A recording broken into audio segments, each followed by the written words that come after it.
안녕하세요. 저는 음식점을 운영하고 있는 30대 후반의 지극히 평범한 여성이에요. 지금은 그저 평범하게 지내고 있지만 몇 년 전에는 상당히 날이 서 있었어요.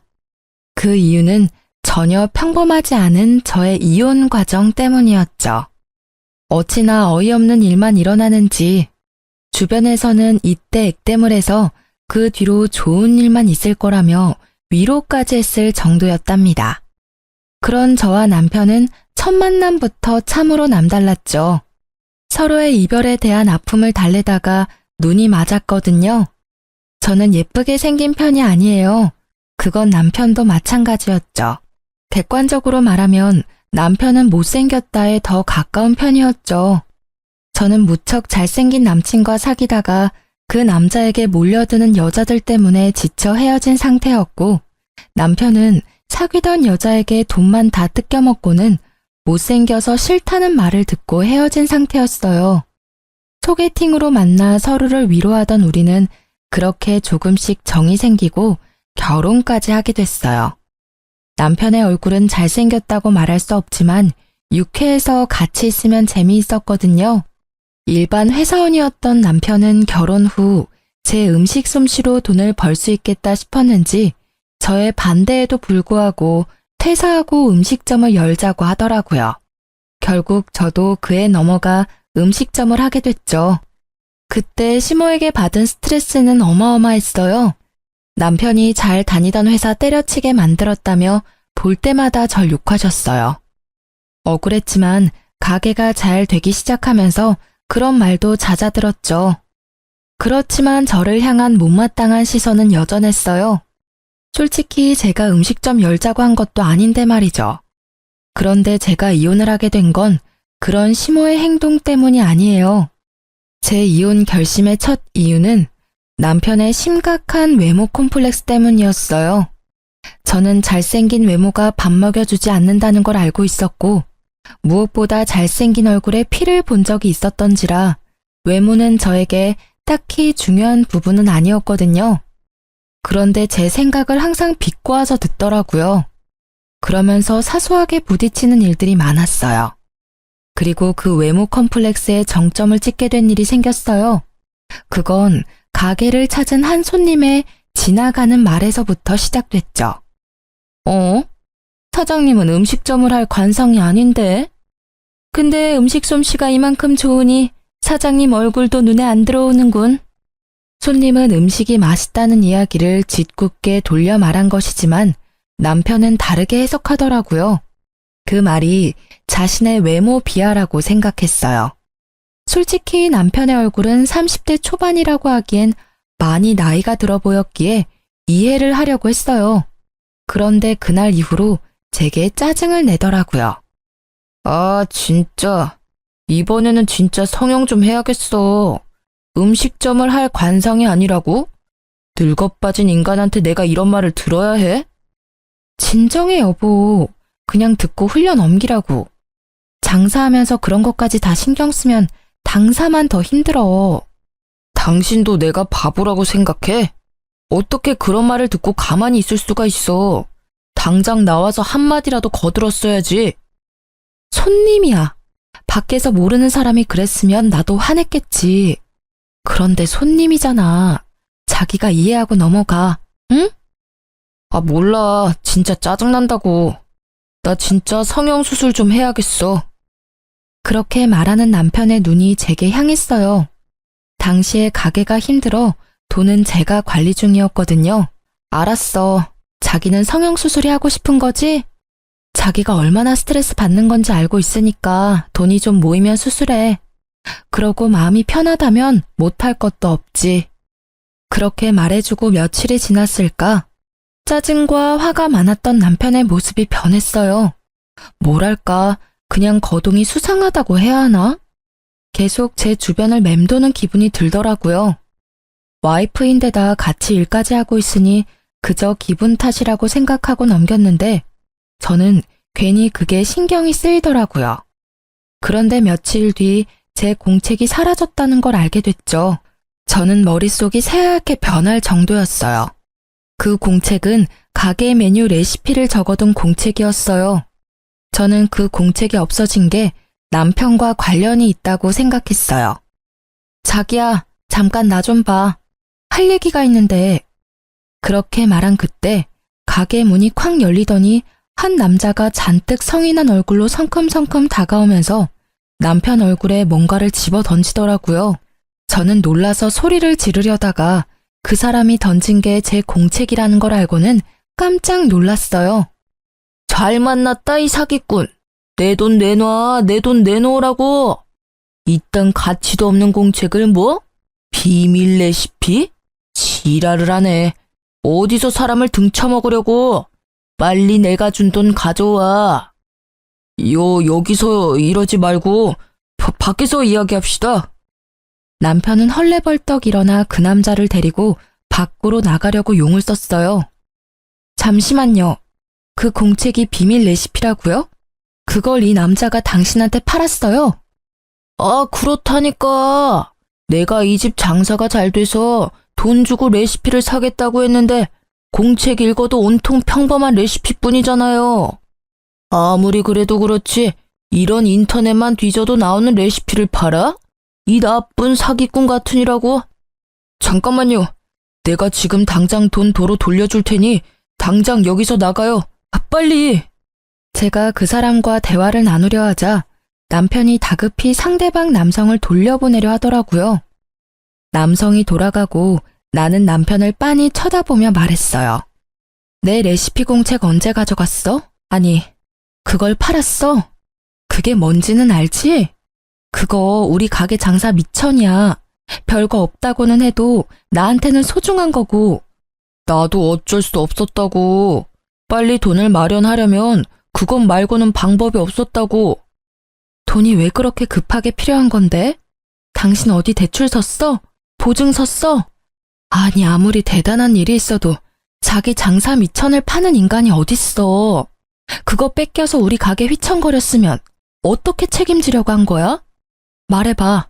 이게 다 어떻게 된 일인지. 성형수술하려고 그랬다고. 내가 그 뒤로 잠도 못 자고 얼마나 시달리는 줄 알아? 당신은 모르겠지. 그런 소리 듣고도 실실 웃는 당신은 절대 모르지. 몰라. 내가 그걸 어떻게 알아? 그리고 나는 당신이 성형수술 하던 말던 상관없어. 내가 결혼한 사람은 다른 누구도 아니라 당신이야. 그 얼굴이라도 좋아서 결혼한 게 나라고. 네가 얼굴 바꾼다면 나도 이해해. 그리고 존중하지. 그런데 왜 그걸 남의 레시피 공책 팔아서 마련하려고 하냐고. 당신이 벌어서 수술하면 되잖아. 적어도 가게 날리는 선택은 하면 안 되지. 장사할 때 레시피가 얼마나 중요한지 몰라서 그래? 당신한테는 그 장사 미천이 제일 중요하겠지. 나는 안 그래. 나한테는 내 인생 자체가 걸린 문제라고.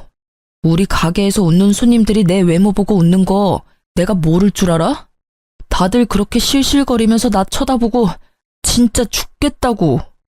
당신이 나를 이해 못하는 거야. 왜 매번 이런 식으로 나를 물먹이는데? 누가 물을 먹였다고 그래. 물 먹을 뻔한 건 나거든? 다 이해한다고. 당신 성형하고 싶으면 해. 내가 바짓가랑이라도 잡고 말렸어? 아님, 내가 제발 그러지 말라고 빌기라도 했어. 하라고, 네 돈으로.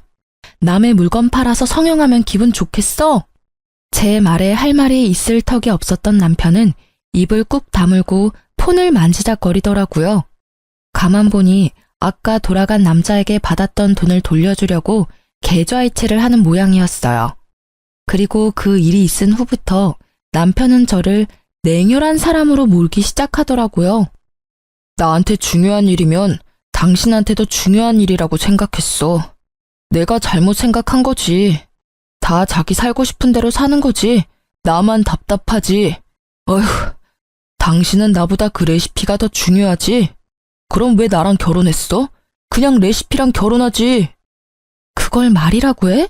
그 공책에는 내 비법과 시행착오들이 고스란히 들어가 있거든? 제발 애 같은 짓 좀 그만해.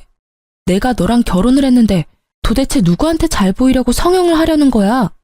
나한테만 잘 보이면 되는 거 아니야? 사실 레시피에는 비법 같은 건 적혀 있지 않았어요.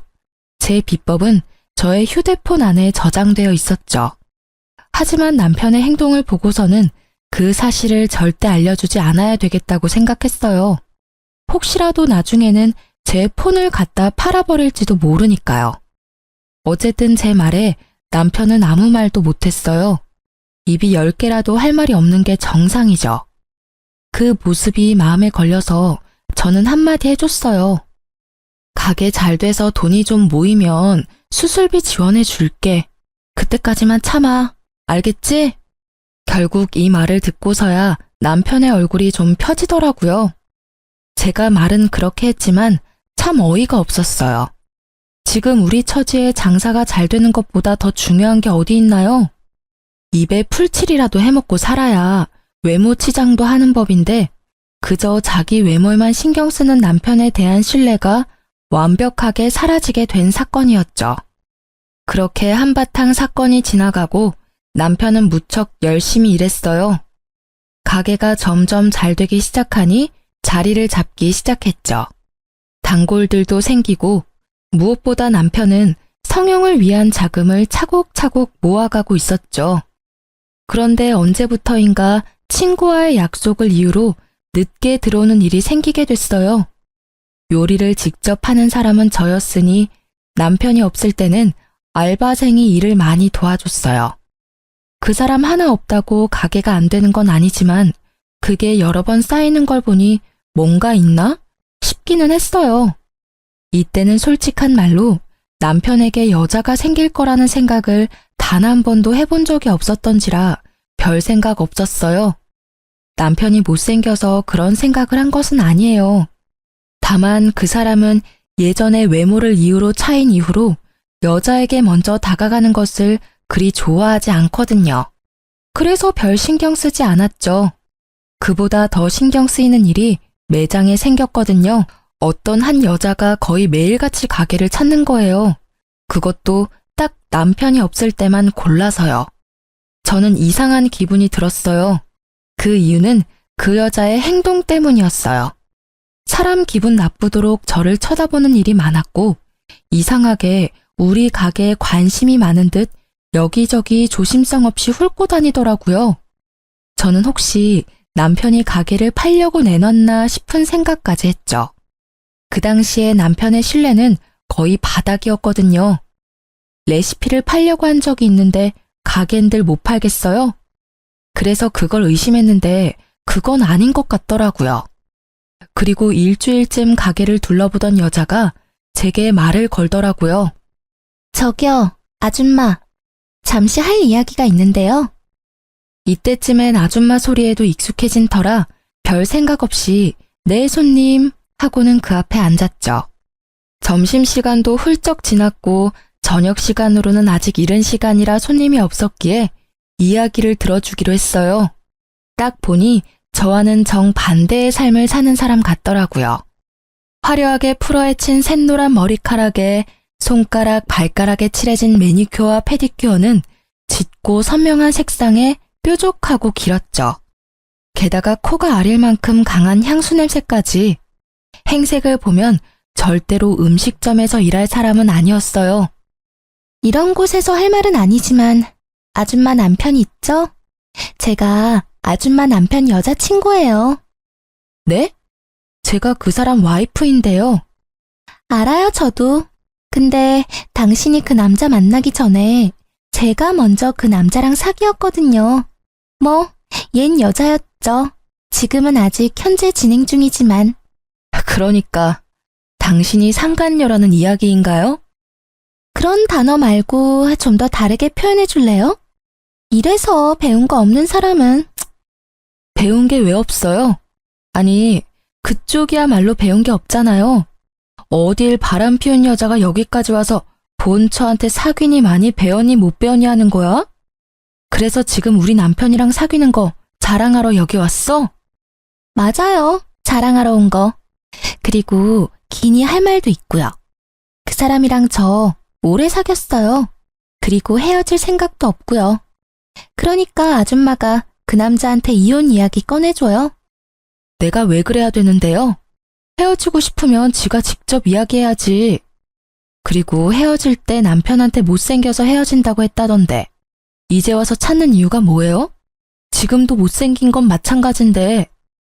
그래도 지금은 가진 게 있잖아요. 나도 젊었을 때의 얼굴이 좋았지. 지금은 다른 게 좋거든요. 그녀가 말하는 다른 것이 돈이라는 데는 제 전 재산을 걸 수 있을 만큼 의도가 확실해 보였어요. 설마 돈 때문에 지금 유부남 꼬신 거예요? 돈 많으신가 봐요? 유부남인 거 알고 바람피면 상간녀 소송 걸리는 거 알고 계시죠? 그 정도는 이 정도 가게 가진 그 남자가 알아서 대주지 않을까 싶네요. 생각보다 모아놓은 돈도 많은 것 같고 저도 이제 나이가 들어가니까 좀 안정적인 남자가 좋더라고요. 위자료는 줄 테니까 소송하려면 하세요. 어차피 내 돈 나가는 것도 아닌데 뭐. 상간녀의 낭창한 그 말투가 저를 열받게 하더라고요. 저는 남편이 바람을 핀 건 확실하지만 이혼 이야기는 남편이 아닌 이 상간녀 입에서 나온 거라고 추측했어요. 그래서 그날 저녁 집에서 쉬고 있는 남편을 깨워 따졌죠. 당신 상간녀가 오늘 우리 가게 왔었어. 그 여자 하는 말들이 사실이야? 당신이 나랑 헤어지고 싶다는데 당신도 거기 동의한 거 맞아? 그래. 그 여자 말이 다 맞아. 내가 이야기하려고 했는데 계속 망설이다가 결국 이야기하도록 시켜버렸네. 나 그 여자 사랑해. 그때도 사랑했지만 지금도 여전히 사랑한다고. 이야기 다 했다니 나도 편하게 말할게. 제발 나랑 이혼해줘. 그 여자랑 같이 살 거야. 지금 그렇게 덤덤하게 할 말이야? 당신이 지금 어떤 상황에 처한지 모르나 본데 이거 진짜 큰일이라고.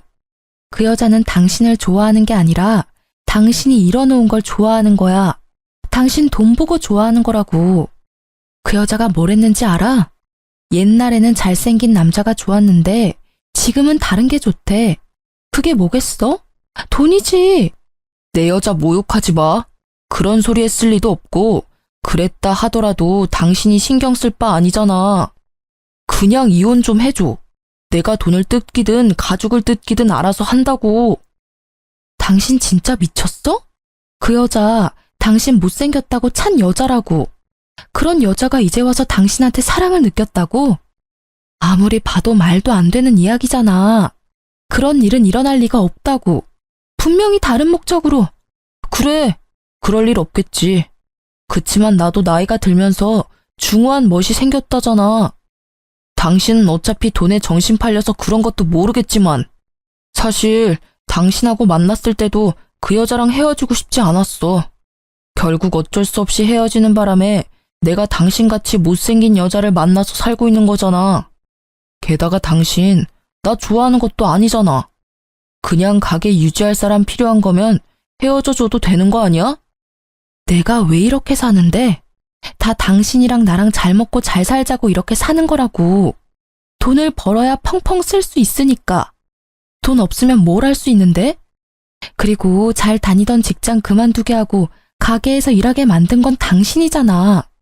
요리하는 사람이 나 하나인데 어떻게 하나부터 열까지 다 꾸미고 다녀? 날 이렇게 만든 게 당신이라는 생각 단 한 번도 해본 적 없지?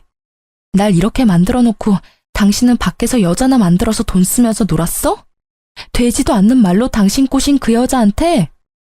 말 조심해. 그 여자 때문이 아니라고 말했잖아. 내가 좋아하는 거라고. 그리고 내가 가게 하자고 했을 때 당신이 강하게 말렸으면 나도 안 했을 거라고.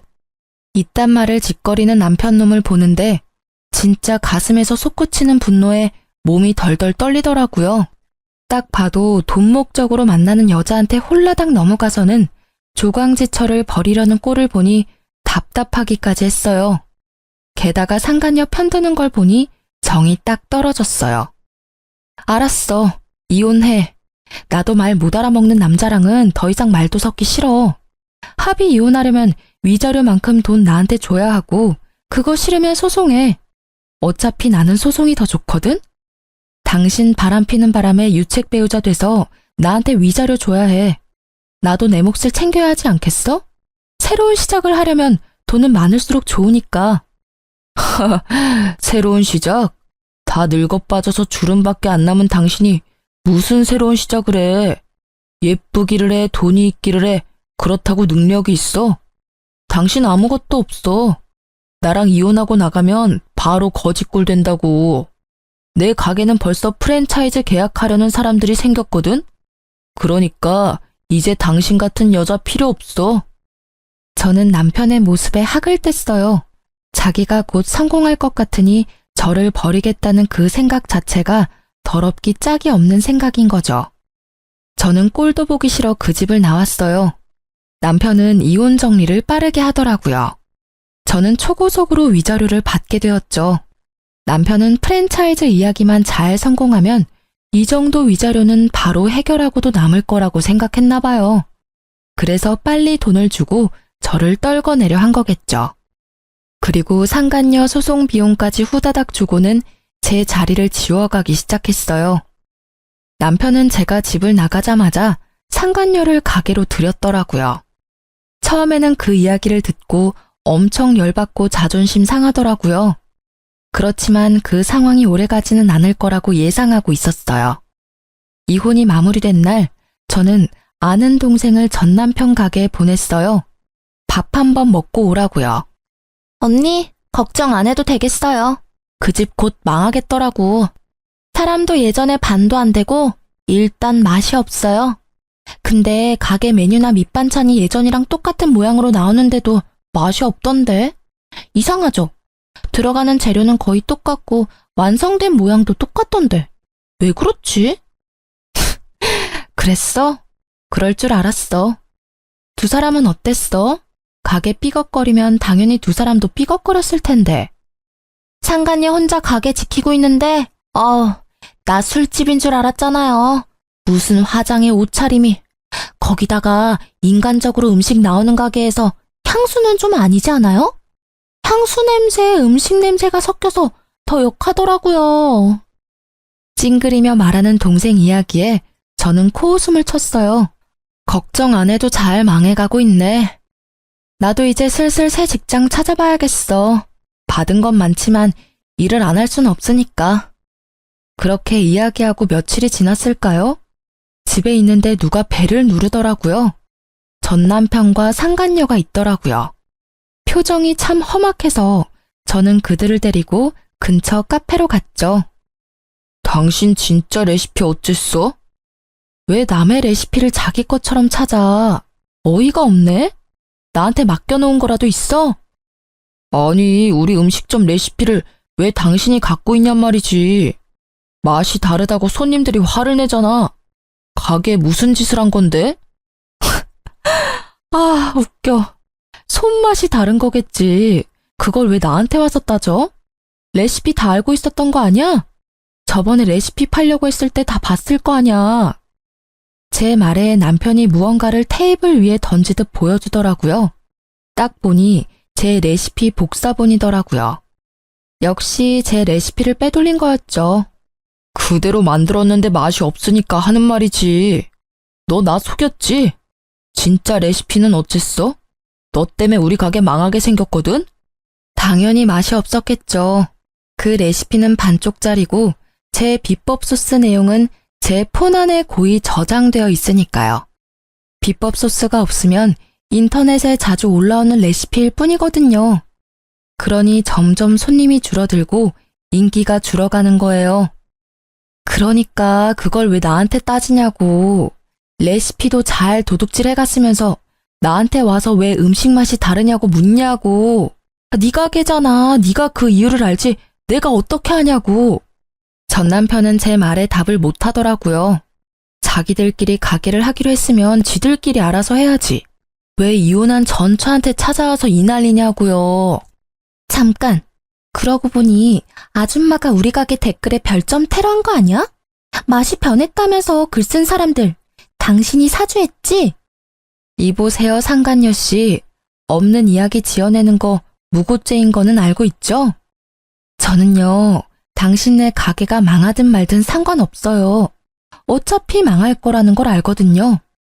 맛이 다르다는 건 진짜겠죠. 제 레시피 공책은 그거 하나만 있는 게 아니거든요. 그러니까 그쪽 분들은 반쪽만 갖고 있는 거죠. 예의도 없이 계속 반말하는 상간녀의 말에도 저는 최대한 이성을 유지하려 했어요. 그런데 상간녀의 말에 이성이 뚝 끊기더라고요. 이거 봐. 진짜 레시피 숨겨놓고 안 준 거네. 이 사기꾼 같은 년이 그걸 훔쳐갔어? 그거 우리 가게 레시피거든? 말은 똑바로 해야지. 너희 가게? 웃기고 자빠졌네. 그게 왜 니네 거야? 내가 알아내고 내가 연습해서 얻어낸 게 왜 니네 건데? 그리고 너 그 가게에서 네가 한 일이 뭔데? 너가 그 가게에서 한 거라고는 레시피를 팔고 바쁜 시간에 상간녀 만나서 히덕거리는 것뿐이었거든? 그런 주제에 감히 레시피를 내놓으라고? 이 정신 나간 것들이 바쁜 사람 불러내서는 말 같지도 않은 말을 짓거리고 난리야. 그리고 그렇게 열받으면 법대로 해. 내가 만든 레시피가 내 것인지 바람난 너희 것인지. 제가 나중에 알아보니 상간녀가 요리를 못해서 주방장을 들였더라고요. 그것도 인건비가 낮은 경력이 얼마 안 된 어린애를 고용해서 제 레시피대로 만들도록 지시했답니다. 당연히 반쪽짜리 레시피를 만들다 보니 음식 모양은 똑같은데 맛은 떨어지는 일이 발생했던 거죠. 나한테 와서 따지지 말고 사랑하는 두 분이서 알콩달콩 맛있는 음식 개발에 집중하는 게 어때? 아, 사랑 노름에 빠져서 가게는 눈에 들어오지도 않지? 근데 분명히 나랑 이혼하면서 프랜차이즈 문의 왔다고 하지 않았어? 잘 되고 있는 거야? 뭐 여기까지 와서 나한테 이렇게 따지는 거 보면 말 안 해도 뻔하지. 저의 한껏 비꼬는 말에 전 남편은 답도 못하고 노려보기만 하더라고요. 그러게 마음을 좀 곱게 썼어야지. 너 마음 가는 대로 행동한 일이니까 네가 다 감수하는 것도 당연한 거야. 다 예상하고 이혼하자고 한 거 아니야? 웃기지도 않아 정말. 다음부터 이런 이야기 할 거면 불러내지 마. 저는 냉정하게 말했어요. 두 사람이 제게 온 이유는 알겠더라고요. 장사가 잘 안 되니 어쩔 수 없이 저를 찾아온 것 같아요. 레시피가 있으면 강탈해 갈 생각도 했었던 것 같고요. 그런데 구구절절 제가 맞는 말만 하니 지들이 뭘 할 수 있었겠어요? 그렇게 제 말이 끝나자 부글부글 끓고 있던 상간녀가 폭발하듯 소리치더라고요. 처음부터 레시피를 네가 개발한 것도 아닌데 날 속였어? 그래놓고 장사하자고 나한테 꼬신 거야? 너 진짜 아무것도 없잖아 지금. 아무것도 없긴 뭐가 없어. 너 나 좋다며. 좋아하니까 내가 하자는 대로 다 해주겠다며. 그리고 그 가게 운영하겠다고 한 건 너야. 네가 나더러 가게도 못 나오도록 만들었잖아. 내가 사장인데. 네가 얼굴 보이면 손님들이 가게 오겠어? 그것 때문에 가게 얼굴 들이밀지 말라고 이야기한 거잖아. 당신 얼굴 보면 있던 밥맛도 다 떨어진다고. 뭐? 그 전에는 아무도 그런 말 안 했어. 다들 밥만 잘 먹고 돌아갔다고. 당신이 홀을 제대로 못 보니까 손님이 떨어진 거겠지. 어디서 나한테 다 뒤집어 씌우는 건데? 다 네 탓이니까 이럴 줄 알았으면 너 같은 거 꼬시지 않는 건데. 막판에 괜찮은 놈 잡아보려다가 이게 무슨 날벼락이냐고. 가게 매출이 어마어마하다며. 나 먹여 살릴 수 있다며. 근데 이게 뭐냐고. 매일매일 손님은 줄고 돈만 계속 나가잖아. 왜 그게 내 탓이냐고. 엄밀히 따지면 이 가게에 바뀐 건 너뿐이잖아. 그럼 네 탓이지. 언제는 내가 가게에 있어서 좋다며. 못생긴 여자 있을 때보다 화사하고 좋다고 할 때는 언제고. 이제 와서 왜 그딴 소리 하는 건데? 따지고 보면 네가 레시피도 제대로 알지 못하면서 마누라랑 이혼한 게 잘못 아니야? 그 마누라랑 이혼하라고 메일 쪼았던 게 너잖아. 두 사람의 대화를 들으니 얼마나 웃긴지 저는 마치 개그 프로그램을 보는 것처럼 느긋하게 구경해줬어요. 마지막에 들리던 말에 완전 빵 터졌죠. 내가 미쳤지. 못생긴 놈 꼴값 한다더니 내가 너 돈 없으면 옆에 뭐하러 끼고 살아? 얼굴만 보면 혈압 오르는데 돈이라도 있어야 그 얼굴도 봐줄만 할 거 아냐? 그 말을 듣고 있는 전 남편의 표정이 와그락 일그러지는 걸 보며 저는 통쾌한 기분을 느꼈어요. 그래, 상간녀랑 사귀면서 그렇게 싫어하던 외모 지적 많이 받고 살겠네 하는 생각이 들었거든요. 나중에 오며 가며 슬쩍 봤는데 가게는 텅 비어 있었고 두 사람이 같이 있는 날은 거의 없더라고요. 거기에는 전 남편 혼자만이 자리를 덩그러니 지키고 있더라고요. 저는 그걸 보며 이혼 소송이 빨리 마무리돼서 천만다행이라고 생각했어요. 가게가 저런 꼴이었으면 돈도 안 줬을 테죠.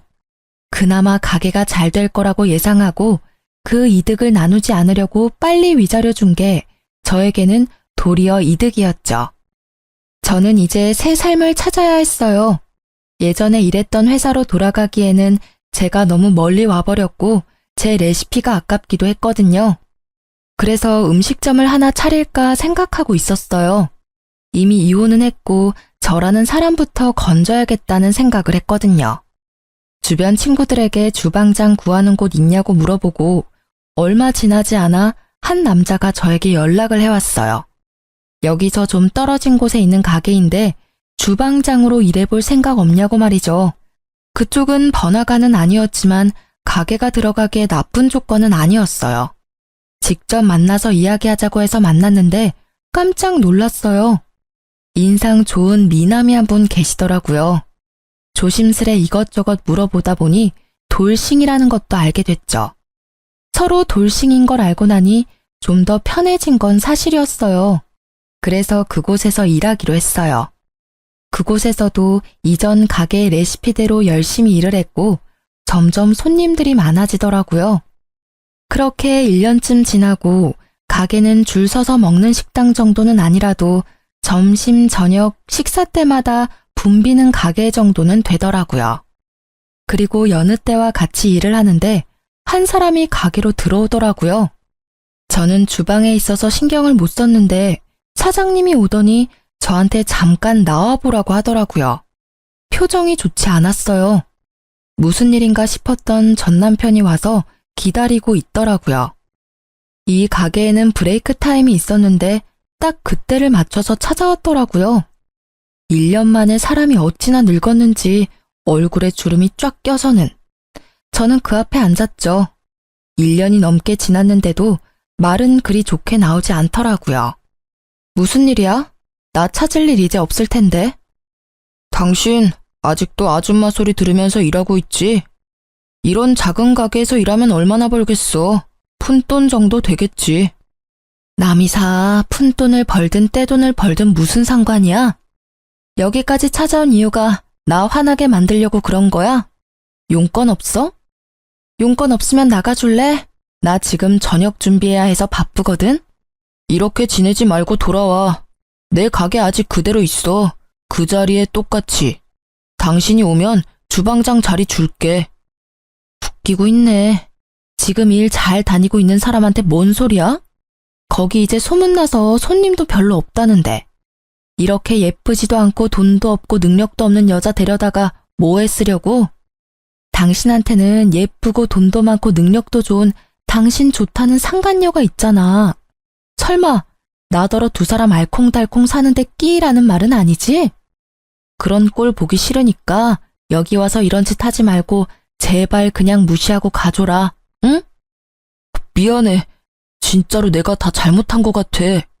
당신만큼 나 이해해주고 보듬어준 사람도 없는데 내가 왜 그랬나 싶어. 진짜로 시간을 되돌리고 싶다고. 당신이 말한 그대로였어. 그 여자 심지어 나를 좋아한 것도 아니었다고. 통장에 있던 돈에다가 대출까지 내 이름으로 쓰고는 도망갔어. 그 돈 내가 성형수술 하려고 모아놓은 돈인데 그걸 홀라당 다 가져갔다고. 게다가 프랜차이즈 내는 것도 음식 맛이 이렇게 다르면 자기들도 좀 생각해봐야 할 것 같다고. 그런 식으로 여기저기 있던 일들도 완전 무산돼서 가게도 곧 망할 것 같아. 아니, 망한 것 같아. 구구절절 말하는 걸 들어보니 참으로 딱하더라고요. 제가 한 말이 그대로 들어맞았으니까요. 그때 내가 말했지? 그 여자 그럴 의도로 당신한테 접근했다고.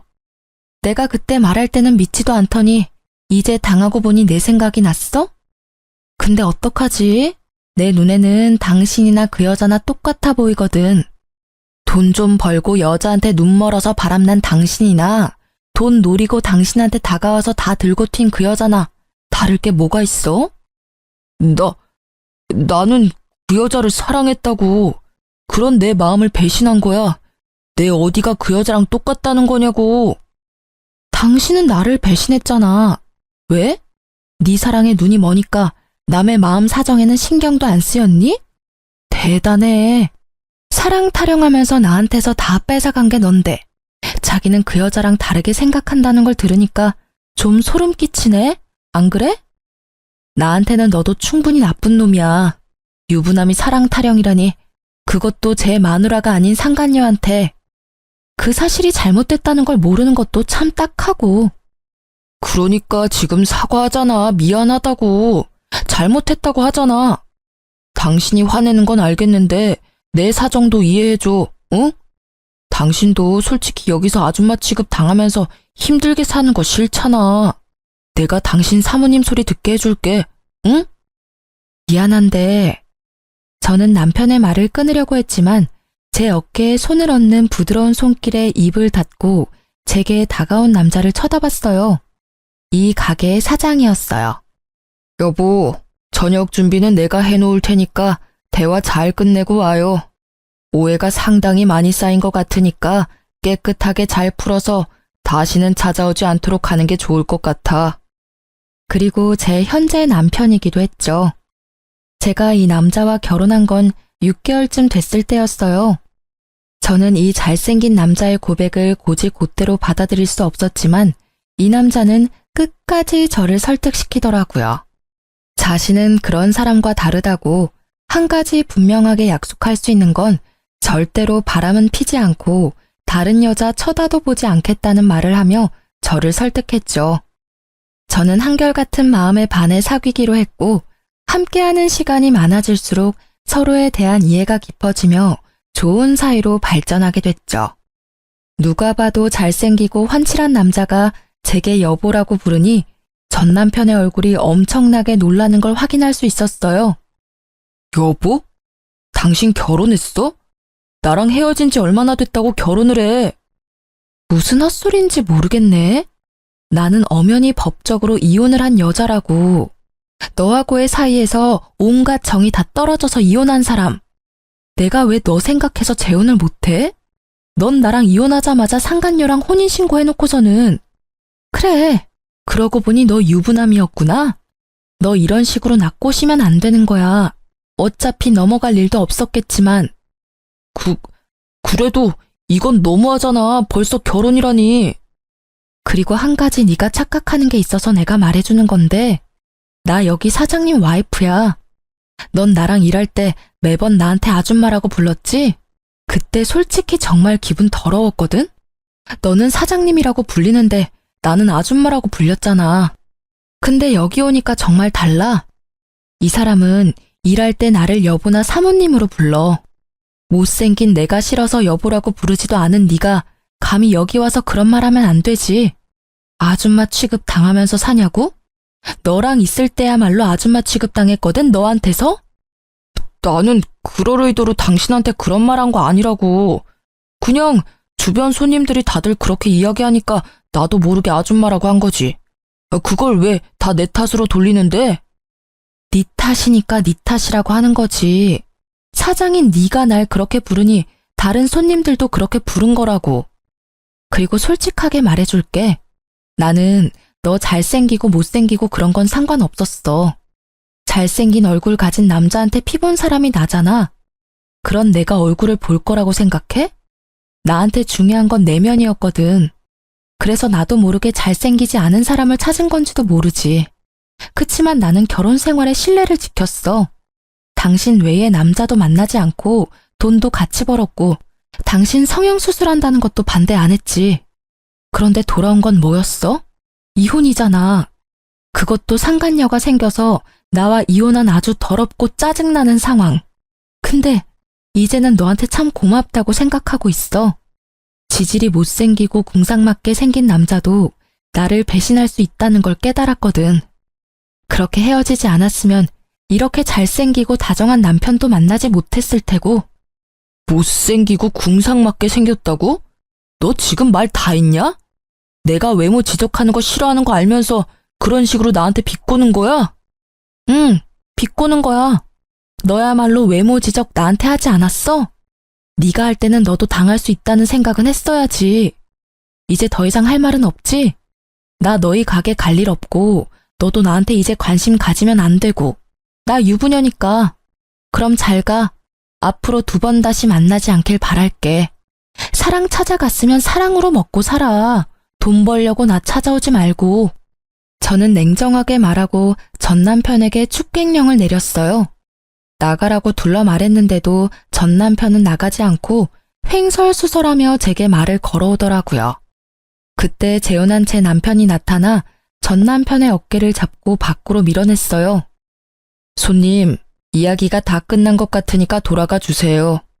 그리고 이렇게 귀한 여자랑 헤어져줘서 고마워요. 저한테도 기회가 생겨서 이렇게 알콩달콩 잘 살고 있으니까요. 혹시라도 우리 와이프한테 또 연락하면 저도 지금처럼 조용히 있지는 않을 테니까 부디 다시는 찾아오지 마세요. 그럼 잘 가세요. 결국 전 남편은 그 말에 얼굴이 일그러진 채로 욕을 하며 밖으로 나가더라고요. 저는 그 모습을 보며 콧방귀를 꼈어요. 자기가 급하니까 안면몰수하고 다시 찾아오는 꼴이 참으로 열받았거든요. 아마 제가 현재 남편과 결혼하지 않았더라도 절대 넘어가지 않았을 건데 그걸 모르는 저놈의 얼굴을 보니 참 딱하고 답답하더라고요. 그렇게 전 남편이 들렀다 가고 얼마 안 돼서 전 남편 가게가 폐업했다는 이야기가 들리더라고요. 게다가 본인은 파산 신고를 하고 여기저기 알바 찾으러 돌아다닌다고 하더라고요. 이제 2번 다시 만날 일 없다고 생각하니 마음이 후련해지더라고요. 그 이후로는 전 남편을 만난 적이 없어요. 어딘가에서 잘 살고 있겠죠, 뭐. 솔직히 이혼을 경험하면서 정말 기분이 더러웠어요. 남편의 외도가 원인이라는 건 정말 저에게는 자존심에 상처를 입히는 일이었거든요. 이 이혼으로 한 가지 깨달은 것이 있어요. 잘생긴 사람은 얼굴값하고 못생긴 사람은 꼴값한다는 말, 틀린 게 하나도 없더라고요. 예전에 누가 말해줬어요. 그때는 잘생긴 남자 때문에 힘들었다면 이 이혼은 못생긴 남자 때문에 힘들었던 거니까요. 제가 당해보니 세상에 믿을 사람 하나 없고 외모의 미추보다 중요한 게 콤플렉스 없는 건강한 마음이라는 걸 깨닫게 됐죠. 지금 결혼한 남편은 얼굴도 잘생긴 편에 속하고 마음씨도 다정하고 사람이 참 건강해요. 그 덕분에 저도 마음의 상처를 치유할 수 있었던 것 같아요. 이 글을 읽으시는 분들 중에 저처럼 어느 하나에 꽂혀서 잘못된 선택을 하는 사람들이 있을지도 몰라요. 그런 분들께 꼭 말씀드리고 싶네요. 너무 거기에 휘둘려서 선택의 폭을 좁히면 저처럼 된통 당할 일도 생기게 되니 나쁜 일을 당하더라도 그걸 기준점으로는 삼지 마세요. 모든 마음을 열어두고 봐야 정말로 좋은 선택을 할 수 있게 되는 것 같아요. 긴 글 읽어주셔서 무척 감사합니다. 저는 잘 살고 있으니 이 글 읽으시는 분들도 행복하고 즐거운 하루하루 보내세요.